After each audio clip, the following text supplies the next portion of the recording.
NEET paper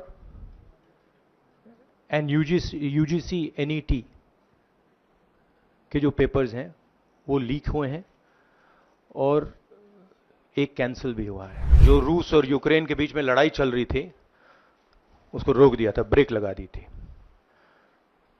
Israel और Gaza के बीच में जो लड़ाई चल रही थी उसको भी नरेंद्र मोदी जी ने रोक दिया था। जो हिंदुस्तान में पेपर लीक हो रहे हैं उसको नरेंद्र मोदी रोक नहीं पा रहे हैं या रोकना नहीं चाहते हैं। इस कैप्चर को फैसिलिटेट नरेंद्र मोदी जी ने किया है और ये एक एंटी नेशनल एक्टिविटी है। नमस्कार, कैसे हैं आप लोग? ठीक है? गर्मी काफी है। हाँ,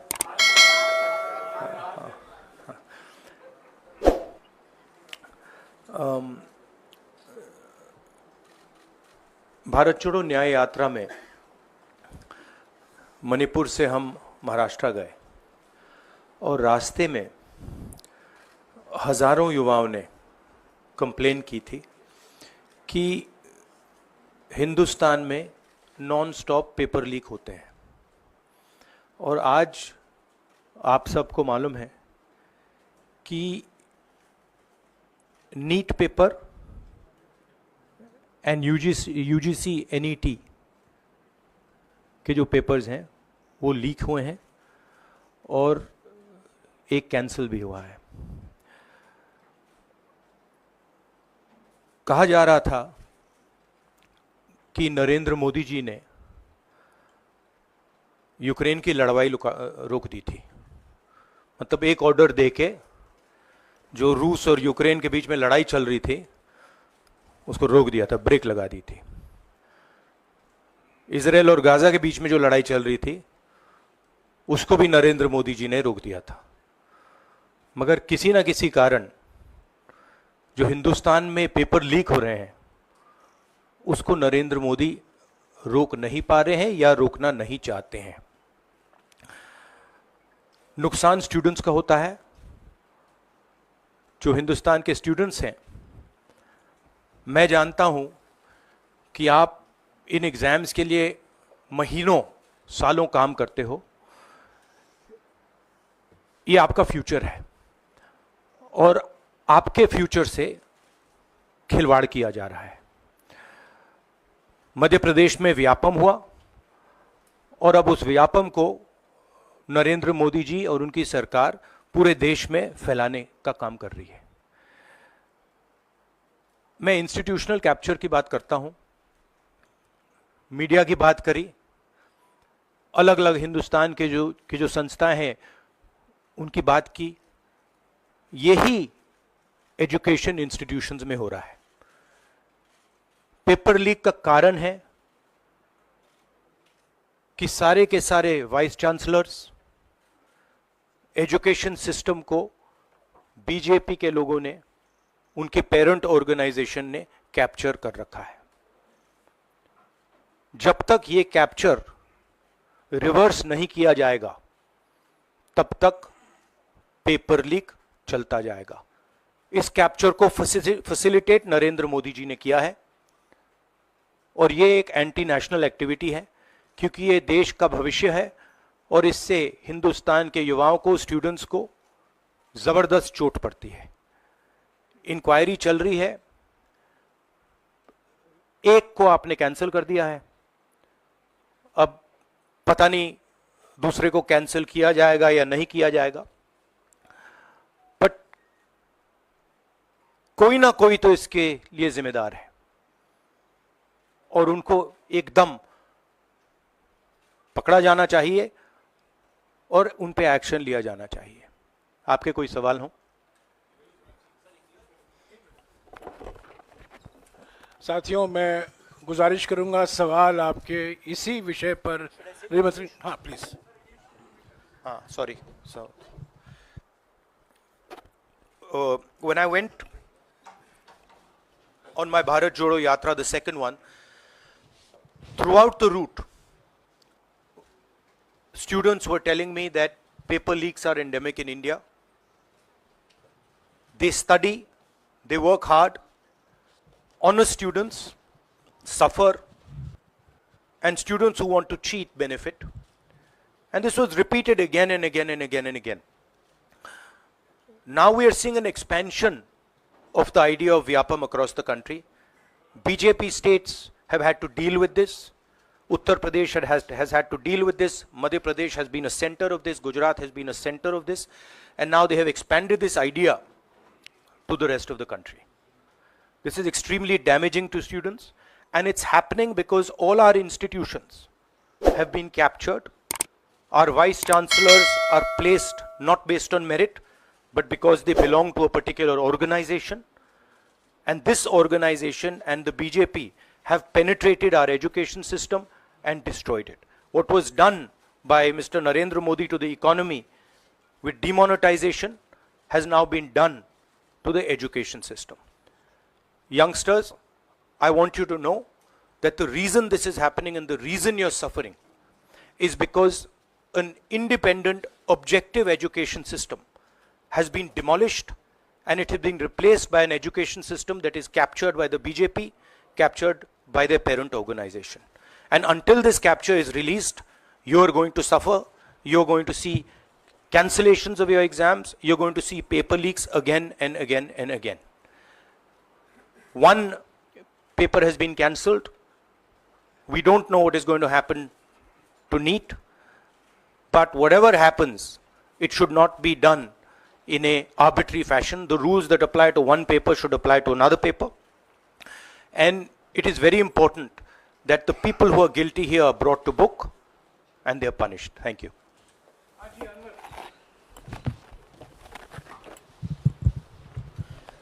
सर, सोमवार से संसद का सत्र शुरू हो रहा है, तो क्या आप निजी तौर पर लोकसभा में इस विषय को उठाएंगे और आप यह मांग करेंगे कि प्रधानमंत्री मोदी खुद सदन में आकर जवाब दें इस विषय पर, क्योंकि ये छात्रों के भविष्य से जुड़ा विषय है?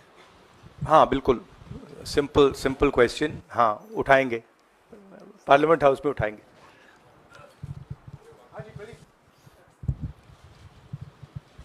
Thank you sir. Rahul ji मैं इधर हूँ. सवाल ये है कि जो एजुकेशन सिस्टम इस वक्त है और जिस तरीके से जो पेपर लीक हुए, जिसका आरोप भी आपने लगाया और जो सामने भी आया है, रद्द भी हुआ है कल परीक्षा, लेकिन सबसे बड़ा सवाल ये है कि बदलाव क्या होने चाहिए, वो बदलाव जो इससे परीक्षा लीक रुके, वो क्या आपके पास फार्मूला? हमारे मैनिफेस्टो में हमने लिखा था, देखिए 2-3 चीज़ें हैं. सबसे पहले जो शिक्षा का सिस्टम है उसको एक संगठन ने कैप्चर कर रखा है. अपने लोगों को हर पोस्ट पे यही डालते हैं. वाइस चांसलर्स की लिस्ट निकाल लीजिए, पता लग जाएगा. तो इसको रिवर्स करना होगा. दूसरी बात, मैनिफेस्टो में हमने साफ कहा कि पेपर लीक होने के बाद कार्रवाई करना एक बात है, बहुत जरूरी है और स्ट्रिक्ट से स्ट्रिक्ट कार्रवाई होनी चाहिए. मगर हमने यह भी कहा था कि पेपर लीक होने से पहले जो सिस्टम्स हैं, जो यूनिवर्सिटी के एग्जाम्स के रूल्स हैं, सिस्टम्स हैं, इनको फिर से असेस करना पड़ेगा, इनको स्टडी कर रीडिजाइन करना पड़ेगा. ये दोनों काम हमने अपने मैनिफेस्टो में साफ लिखे हैं और विपक्ष दबाव डालकर ये दो काम सरकार से करवाने की कोशिश करेगा.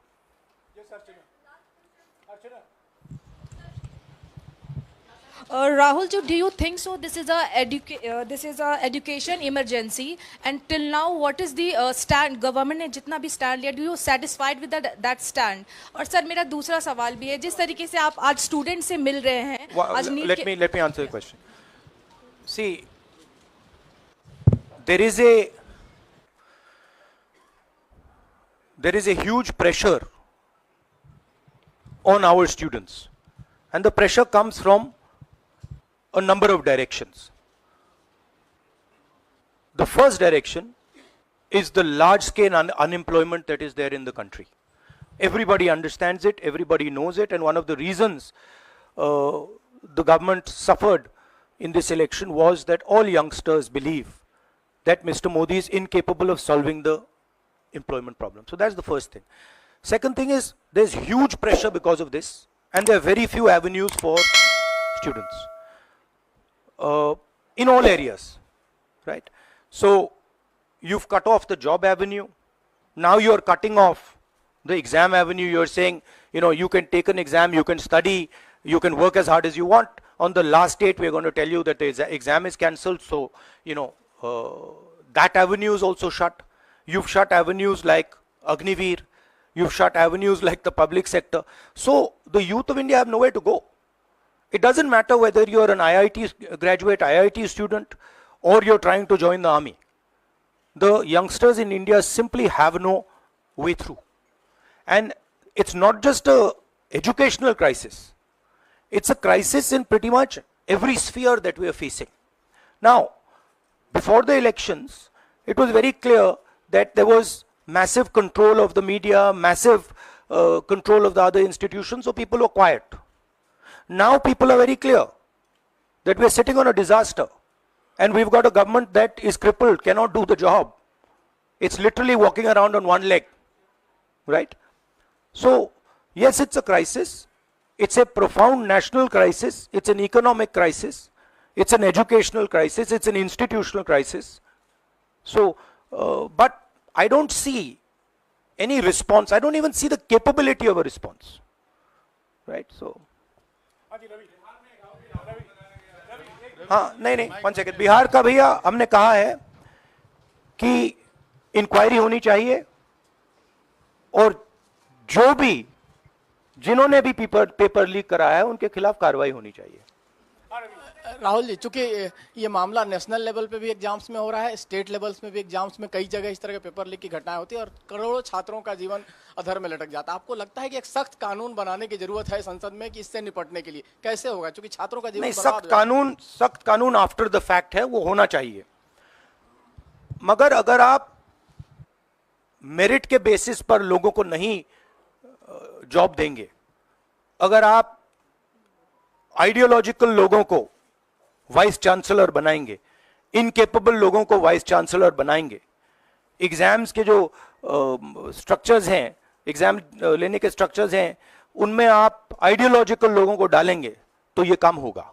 ये इसका सबसे बड़ा कारण BJP and its parent organisation ने जो कैप्चर किया है ये है।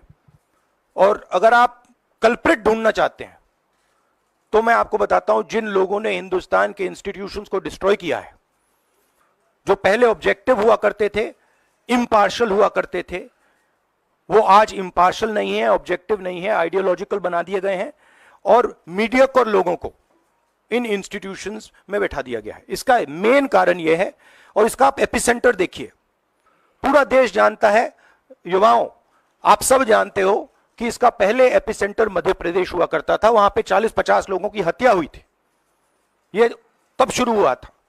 आप जानते हो कि गुजरात में, उत्तर प्रदेश में और मध्य प्रदेश में इन चीजों का एपिसेंटर है। और आप ये भी जानते हो कि बीजेपी के लोग कहते हैं कि हमारी लेबोरेटरी मध्य प्रदेश और गुजरात है। तो लेबोरेटरी से यह काम शुरू हुआ है और अब यह काम देश में फैल रहा है और आपका इससे नुकसान हो रहा है। जब तक ये रिवर्स नहीं किया जाएगा, जब तक हिंदुस्तान के इंस्टीट्यूशंस इनके हाथों से नहीं छीने जाएंगे और इफेक्टिव, ऑनेस्ट, इम्पार्शियल लोगों के हाथ में नहीं जाएंगे, तब तक ये होता रहेगा। और मैं आपको बता रहा हूं, जब तक बीजेपी रहेगी ये बढ़ता जाएगा।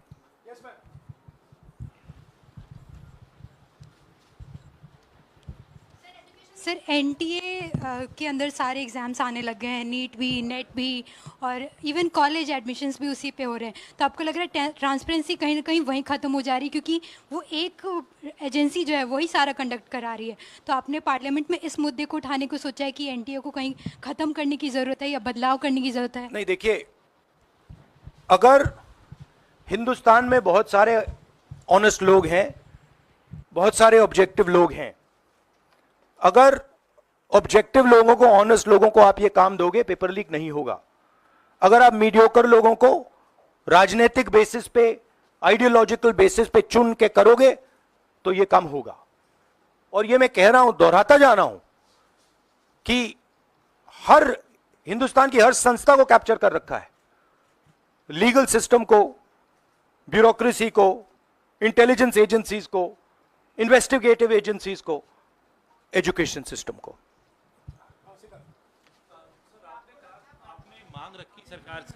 आपने अपनी मांगे रखी हैं सरकार से, लेकिन सरकार के पक्ष पहले ही सामने आ गया। एनटीए को जो एनटीए है एजेंसी, उसको क्लीन चिट एक तरीके से एचआरडी मिनिस्टर ने पहले ही दे दी है, तो सरकार का तो कहीं ना कहीं पक्ष साफ दिखाई देता है। उनका आगे आप लोग कैसे जाएंगे इसको? उनकी क्रेडिबिलिटी इन बातों में है ही नहीं। वो क्लीन चिट दें उसका कोई मतलब ही नहीं है, उनकी जीरो क्रेडिबिलिटी है। सब लोग जानते हैं कि एपिसेंटर मध्य प्रदेश, गुजरात एंड उत्तर प्रदेश। सबसे ज्यादा मेरी यात्राओं में सबसे ज्यादा पेपर लीक की बात यहीं आई थी, उत्तर प्रदेश में आई थी, मध्य प्रदेश में आई थी।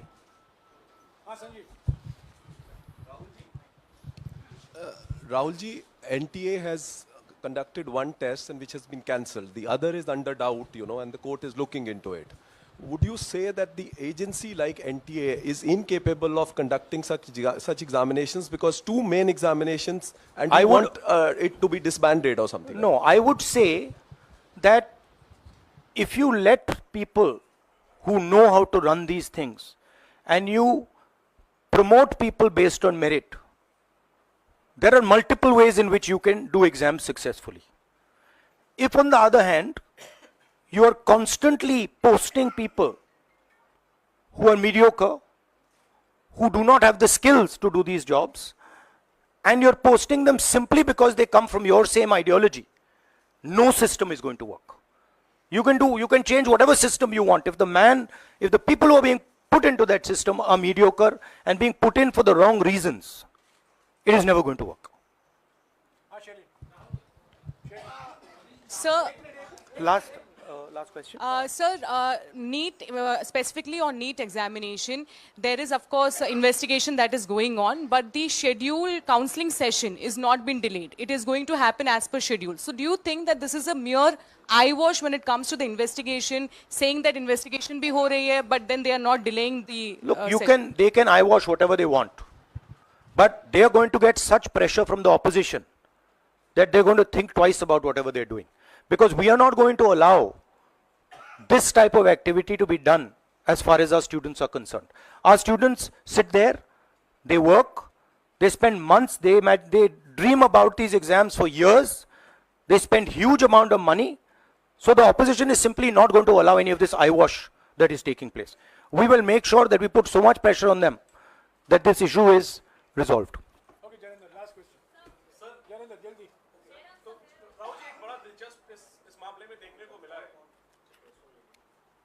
तो इसी विषय पर इस मामले में एक अजीब स्थिति है कि जो आरोपी हैं पटना में, वो स्वीकार कर रहे हैं कि उनको पेपर पहले मिल गया था, यानी सीधे सीधे पेपर लीक का केस है। और सरकार की तरफ से पहले तो क्लीन चिट दे दी गई, पेपर लीक से इनकार कर दिया गया, और अब बिल्कुल रेडियो साइलेंस है। नेट कैंसिल हो गया, नीट पर अभी भी स्थिति साफ नहीं है। तो ये जो स्थिति है, आरोपी कह रहे हैं पेपर लीक हुआ, मंत्री कह रहे हैं नहीं हुआ, इस पर आप क्या सोचते हैं? और नो कॉन्फिडेंस मोशन पार्लियामेंट में आप लोग लाने की कोशिश करेंगे? Silence is because Prime Minister is crippled. Right now, Prime Minister's main agenda is the Speaker. So he is not bothered about NEET, he is not bothered about all these things. He is bothered about कि भैया मेरी सरकार निकल जाए यहाँ से और मेरा Speaker बन जाए. Right? That is where he is right now. That's where his mind is. Right? So, essentially the main thing is that we have a government now, right, and a Prime Minister now, who will find it very difficult to function. The Prime Minister, if I might say so, is psychologically broken. He has collapsed, psychologically collapsed. And he will struggle, knowing his personality, he will struggle to run a government like this. Because his entire sense of running a government, the idea of running a government, Mr. Modi's idea is to generate fear in people, to frighten people, to make people not speak. You're aware of that. Now what has happened is people are not scared of him. And you saw the other day, I think somebody in Varanasi itself threw a chappal on his car. Right? So it's very clear. The basic concept of Modi has been destroyed in this election. If we were faced with if right now you had a Vajpayee ji or a Manmohan Singh ji, they might be able to survive what they are faced with. Because there is humility, there is conciliation, there is respect. But Narendra Modi does not believe in any of these things. Narendra Modi believes my way or the highway. And now suddenly is found that earlier there were Congress people who were not scared of him. Now nobody in the country is scared of him. Right? So psychologically it's almost a fatal blow for the Prime Minister, and he's going to really struggle. And of course now we have a stronger opposition. So it's going to be interesting and quite a lot of fun. Thank you. देखिए क्या हुआ, आपने जो नरेंद्र मोदी जी का जो concept था और वो गुजरात में शुरू हुआ था, गुजरात से वो गुजरात मॉडल फिर वो नेशनल लेवल पे लाए। कॉन्सेप्ट क्या था? कॉन्सेप्ट था मार्केटिंग, हजारों करोड़ रुपए की मार्केटिंग और डर, एजेंसी का डर, मीडिया का डर, सरकार का डर। अब हुआ क्या? अब देश में कोई उनसे डरता ही नहीं है। मतलब एक तरीके से रिडिक्यूल करते हैं। जो पहले 56 इंच की छाती थी, अब नंबर तो नहीं दे सकता हूं, बट 30-32 हो गई है। राइट? तो अब पूरा जो ढांचा था, इतना बड़ा गुब्बारा था, वो इतना बड़ा हो गया। अब इससे नरेंद्र मोदी जी को साइकोलॉजिकल बहुत टेंशन होगा, बहुत प्रॉब्लम होगी, क्योंकि उनका जो काम करने का तरीका है वो लोगों को डराने का है, धमकाने का है। अब वो डर चला गया। आपने देखा, पता नहीं देखा या नहीं, वाराणसी में वो चप्पल मार दी किसी ने। अब आप इमेजिन कीजिए, चुनाव से पहले अगर कोई मारना भी चाहता था, डरता, तो वो जो डर था वो गायब हो गया, खत्म हो गया। और इंटरनल भी प्रॉब्लम्स हैं, इनकी पार्टी में प्रॉब्लम्स हैं, इनके पेरेंट ऑर्गेनाइजेशन में इश्यूज हैं। तो मेरा कहना है कि जो नरेंद्र मोदी का जो कॉन्सेप्ट था उसको ऑपोजिशन ने डिमोलिश कर दिया, खत्म कर दिया है। उसको आप 56 इंच की छाती कहें, उसको आप डर कहें, उसको आप मतलब जो बिग नरेंद्र मोदी जी की जो इमेज थी उसको फाड़ दिया हमने। अब अगर वाजपेयी जैसे लीडर होते जो जिनमें ह्यूमिलिटी थी, मनमोहन सिंह जी जैसे जिनमें ह्यूमिलिटी थी, लोगों की रिस्पेक्ट करते थे, बात सुनते थे, ऐसी सिचुएशन वो काम निकाल सकते थे। मगर ये नरेंद्र मोदी जी की स्टाइल ही नहीं है। नरेंद्र मोदी जी मतलब किसी की सुन नहीं सकते, बिना फोर्स काम नहीं कर सकते। तो ये अब मामला है। और दूसरी बात, बहुत मजबूत ऑपोजिशन है, तो काफी मतलब इंटरेस्टिंग समय है। Thank you.